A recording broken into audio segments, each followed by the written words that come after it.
म्हणजे आता कुंभमेळ्याचं आमची शाळेचं नाव आहे आर्च इंग्लिश मीडियम स्कूल. आम्ही हा मॉडेल बनवलेला आहे.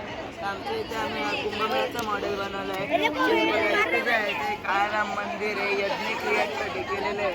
ती हेल्थ रूम आहे, कंट्रोल रूम आहे, हॉस्पिटल आहे आणि जे महात्मा वगैरे येतात त्यांच्यासाठी हे टेंट्स आहे आणि हे इथे रस्ते वगैरे आहेत. तर आमचं कंट्रोल रूम आहे. ते कंट्रोल रूम काम कसं करतं, हे जे ड्रोन्स दिसतात तुम्हाला, हे ड्रोन्स आहेत ना, ते ड्रोन्सला ते कंट्रोल करतात. तर ड्रोन्स काय काम करतात की तिथे पण गर्दी जास्त असेल किंवा काय अपघात झाला तर त्यासाठी आम्ही ड्रोन लावलेले आहेत. तर पुढची माहिती जी आहे प्रत्येक याच्यासाठी वेगवेगळे रस्ते बनवलेले आहेत. हा महात्मांसाठी वेगळा रस्ता बनवलेला आहे.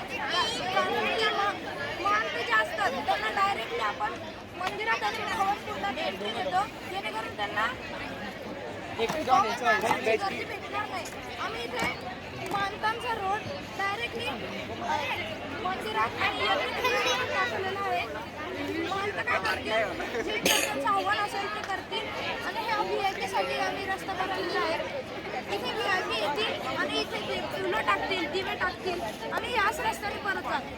हे कॉमन माणसांसाठी आम्ही रस्ता बनवलेला आहे. कॉमन माणसं पण इथे येऊन दिवे सोडतील, फुलं सोडतील आणि ही एक्झिट पॉईंट आहे, इथून जातील. आम्ही दुसरा पण हा एंट्री पॉईंट बनवला आहे कॉमन माणसांसाठी, कारण कॉमन माणसांची गर्दी खूप असते. म्हणून ते काय करतील, इथून येतील, या ब्रिजवरून जातील आणि इथे फुलं दिवे सोडतील आणि ह्या एक्झिट पॉईंटने जातील.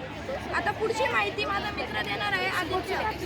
तर आम्ही या डस्टबिन फूड स्टॉलच्या बाजूला लावलेले आहेत, कारण की फूड स्टॉलच्या बाजूला बराच कचरा प्राप्त होतो आणि तो कचरा खाली सांडल्यामुळे कुंभमेळ्यामध्ये कचरा होऊन जातो. त्याच्यामुळे आम्ही अशी डस्टबिन बनवले जे 50% भरल्यावर सेन्सर ॲक्टिवेट होऊन म्युन्सिपल कॉर्पोरेशनकडे मेसेज जाईल आणि मग म्युन्सिपल कॉर्पोरेशन ट्रक पाठवतील आणि मग तो कचरा खाली करतील आणि याच्याने तो कचरा आहे तो भरून खाली काढणार नाही. आणि जी रिव्हरची माहिती आहे तो माझा मित्र श्रीराज देणार. ते पण कॉमन माणसांचे VIP पीपल येतात, ते नदीमध्ये त्यांचे पूजाचे सामान फुलं वगैरे टाकतात.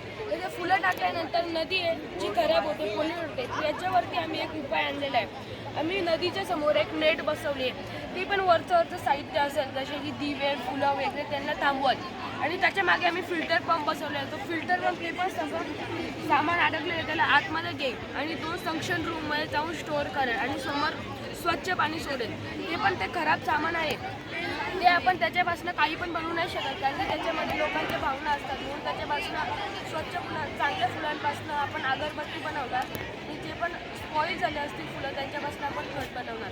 धन्यवाद.